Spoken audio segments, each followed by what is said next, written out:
Votre invitée Sonia Mabrouk, c'est Anne Hidalgo, la maire de Paris. Merci d'être avec nous ce matin sur Europe 1, Anne Hidalgo. La ville de Paris est-elle prête à faire face à l'épidémie de coronavirus? Écoutez, hier sur Europe 1, Agnès Buzyn. Il n'y a pas eu de contact avec la mairie de Paris. Lorsque j'étais au ministère, nous avons préparé essentiellement le système de santé et sa résilience. Pas de contact, vous n'avez pas anticipé cela? Écoutez, je trouve ces propos tellement irresponsables de la part de l'ancienne ministre de la Santé que les bras m'en tombent presque.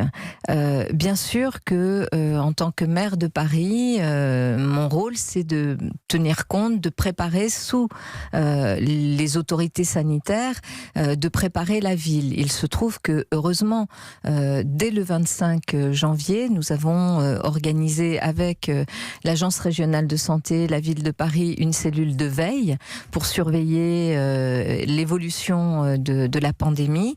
J'ai été amenée à plusieurs reprises à demander d'ailleurs au ministère de la Santé, à la ministre de la Santé, ce qu'il fallait faire. Par Donc exemple, vous avez eu des échanges? On a eu des échanges, mais par exemple, premier échange, c'était est-ce qu'il fallait annuler ou pas le défilé du Nouvel An chinois?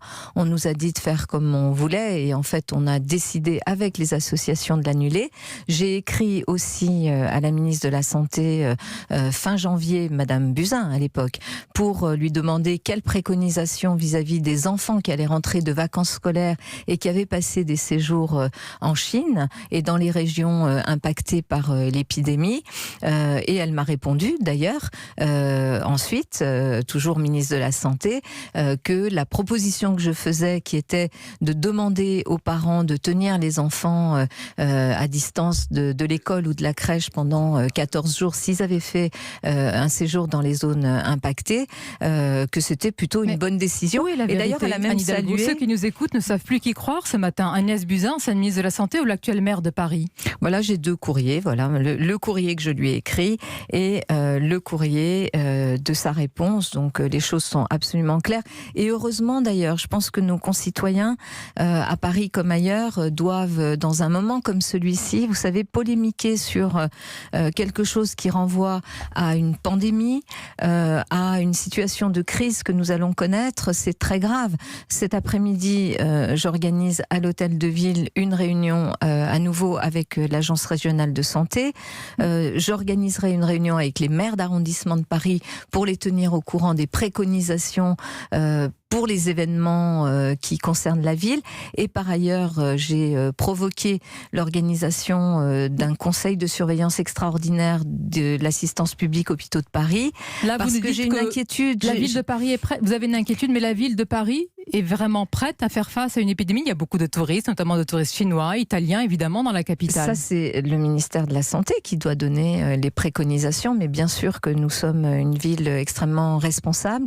Mais mon inquiétude, elle est aussi du côté des hôpitaux, puisque vous conjuguez la crise des hôpitaux, parce que la réunion extraordinaire qu'on va faire du conseil de surveillance de la PHP, c'est d'abord pour la crise des hôpitaux, mais crise des hôpitaux plus coronavirus, il risque d'y avoir un problème de lit. Donc je souhaite qu'on lève toutes les ambiguïtés, et en tous les cas, bien sûr, comme toujours, vous savez, Vous parlez d'ambiguïté. On a du mal ce matin à Hidalgo à comprendre quel intérêt aurait l'ancienne ministre de la Santé à dissimuler l'existence d'un tel courrier entre vous. Écoutez, je pense que c'est à elle qu'il faut poser la question. Moi, ce qui m'importe, c'est la santé des Parisiens, leur sécurité.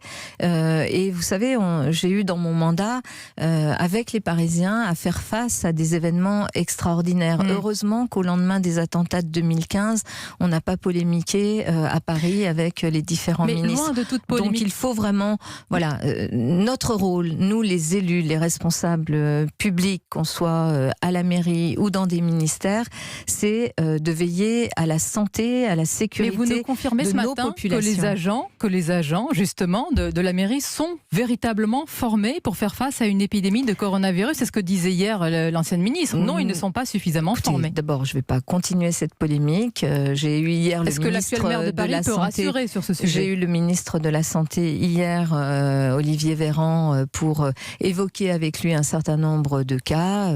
Et bien sûr que nous sommes responsables. Je crois qu'on l'a montré montré, on l'a prouvé au cours de ces 6 années, les Parisiens n'ont pas eu à souffrir de notre attitude ou de l'impréparation de la ville dans des événements donc la ville extrêmement, serait prête comme toujours, à un éventuel confinement. La ville et le service public municipal, qui est un service extraordinaire, est toujours prêt. On a, vous savez, une cellule de crise, de veille, on a des agents extrêmement formés. Donc voilà, chacun dans son rôle, le ministre dans le sien, la maire de Paris dans le sien, et je pense que c'est ce qu'attendent de nous, nos concitoyens. Maire de Paris et candidate à votre réélection dans la capitale, Anne Hidalgo, où l'un des principaux sujets de préoccupation, c'est la propreté, préoccupation numéro 1 des Parisiens. Ils ont raison, la ville est sale. D'abord, il y a beaucoup de sujets. Bien sûr, la propreté, la sécurité, je vais y revenir. Mais je vous pose la question sur ce sujet. Bien sûr, sur la propreté, comme dans beaucoup de villes qui sont très empruntées, où il y a beaucoup de monde, c'est un sujet qui doit amener chacune et chacun à réagir. La ville met 550 millions d'euros sur la propreté. Ça n'est pas suffisant, il faut en mettre plus. On va mettre 1 milliard d'euros dans le prochain mandat par an sur la propreté. Je pense qu'on pourrait consacrer cet argent à autre chose. Mais ça avec nous ferait 500 du bien. millions, vous n'arrivez pas à éradiquer les rats, à nettoyer les rues malgré tout. Si, écoutez, d'abord, la ville est quand même une ville qui est nettoyée. On a un service public municipal. On a évidemment des services privés aussi auxquels on fait appel. Et puis, vous savez, j'aime bien le rappeler, mais les agents de la propreté qui sont parfois décriés, ce sont les mêmes qui, toutes les semaines, réparent la ville, nettoient la ville. Mais certes, il faut leur rendre hommage, mais la question n'est pas là. Après le désastre, le désordre et le chaos générés par les milliers de manifestations que l'on a, et notamment les manifestations qu'il y a toutes les semaines. Donc c'est un sujet. Donc c'est la faute aux Parisiens. Non, je ne dirais jamais les choses ainsi, mais je pense qu'il faut aussi un sursaut de civisme. D'ailleurs, il faut aussi du contrôle, ce que nous mettons en place avec la police municipale. Mais puisque vous venez sur les sujets d'enjeu, permettez-moi de vous dire que l'enjeu numéro 1 pour les Parisiens, c'est la question de la pollution de l'air. Parce que ça, c'est une pollution. Vous savez, la propreté, les gens qui jettent des choses par terre, c'est de la pollution aussi. Mais la pollution qui tue, celle qui tue, 2500 personnes par an, qu'on ne voit pas, c'est celle qui, moi, me préoccupe beaucoup. Justement, et sous donc, votre mandat. sur ce sujet-là, nous allons évidemment poursuivre Mais vous avez notre déjà travail un pour la bilan qualité de sous l'air. votre mandat, Anne Hidalgo. Le trafic automobile a reculé de 19%, Absolument. c'est un fait. Mais les embouteillages ont augmenté, précisément. Le taux moyen d'embouteillage a progressé de 3 points à 39%. Avec vous, on gagne en pollution. Écoutez, je me souviens de vous Bertrand Delanoë. Sur les embouteillages, il y aurait beaucoup de choses à dire sur le mode de calcul des embouteillages.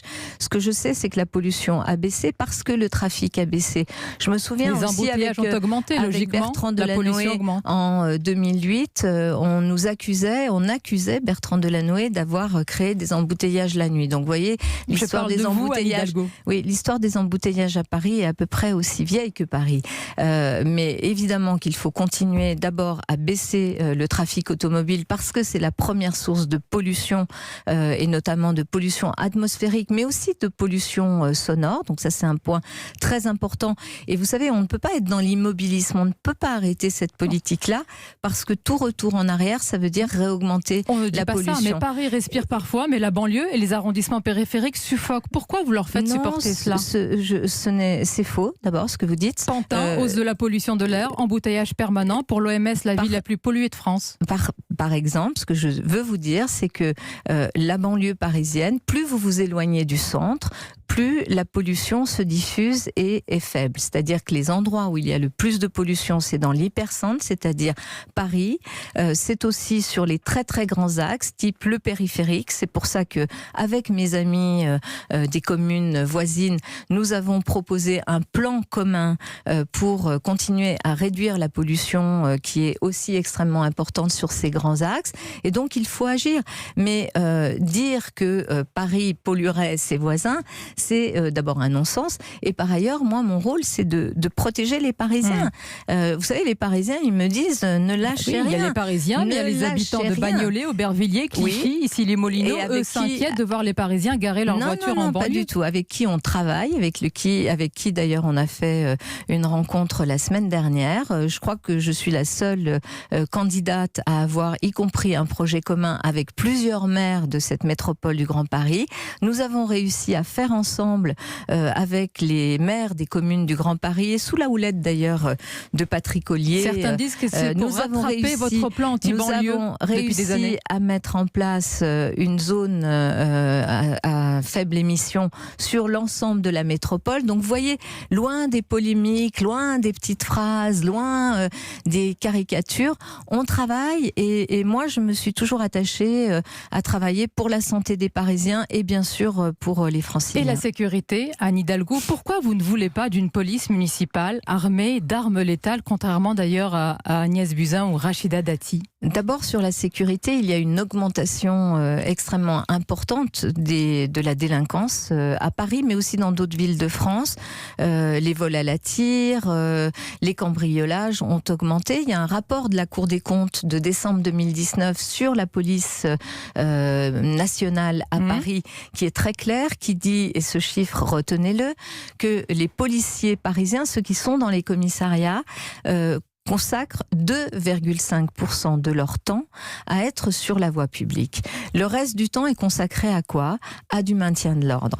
Et donc, ça veut dire quoi? Ça veut dire qu'il n'y a plus de police nationale dans nos rues. Pourquoi vous ne voulez pas les armer d'armes létales? J'ai pris la décision, il y a déjà quelques années, de créer une police municipale. Nous sommes en train de la créer. Aujourd'hui, il y a 3400 agents qui patrouillent dans Paris et qui sont là pour sécuriser. Et pourquoi ne serait-on pas armés d'armes létales? Parce que très peu de polices municipales en France et dans le monde font le choix de l'armement d'armes létales. Parce que le rôle de la police municipale, ce n'est pas de se substituer à la police nationale, en tout cas c'est la conception dans laquelle je m'inscris, et que l'arme létale ne sert à rien pour renseigner, sanctionner. Le 8 janvier 2015. Et attendez, je termine. Je suis pour une police municipale. Malheureusement, il manque un amendement qui n'a pas été voté par la majorité En Marche à l'Assemblée nationale, mais nous irons vers une police municipale qui sera présente sur le terrain. Mais pas armée. Permettez-moi cette remarque, elle est importante. D'armes létales, 8 janvier comme 2015. c'est le cas dans beaucoup de villes de France. 8 janvier 2015, Montrouge, Clarissa Jean-Philippe, policière municipale de 25 ans, pas armée, ni son collègue, qui n'a rien pu faire pour la sauver. Elle tombera sous les balles du terroriste Amédi Koulibaly. Les policiers municipaux n'ont pas besoin d'armes létales, vous êtes sûre, Madame Hidalgo? Je suis sûre que les policiers municipaux, en tous les cas à Paris, prenez la responsabilité de déployer sur le terrain des cibles humaines. D'armes, non. Écoutez, d'abord, les policiers sont là pour nous une cible protéger, pour les terroristes. Et la police municipale ne sera jamais compétente en matière de lutte contre le terrorisme. Et quand elle se retrouve face à un terroriste, c'est la police nationale qui doit être présente sur le terrain et qui doit assurer cela. Et la police municipale, et c'est le cas partout, quasiment en France, et en général une police municipale de proximité qui ne peut pas se substituer à la police nationale. D'ailleurs, quand elle se substitue à la police nationale, ça devient extrêmement compliqué parce qu'après c'est des guerres de police, et donc la question de l'armement, c'est pourquoi faire? La police municipale n'est pas là pour lutter contre la grande délinquance ou le terrorisme. Ça, c'est le rôle de la police nationale qui doit retrouver la présence dans nos quartiers qu'elle n'a plus aujourd'hui. Merci Hidalgo, invité ce matin sur Europe 1. Demain, à votre place, Rachida Dati, peut-être un mot, un message? Bonne campagne. Merci à vous aussi, Merci. alors Anne Hidalgo, et bonne journée. Merci.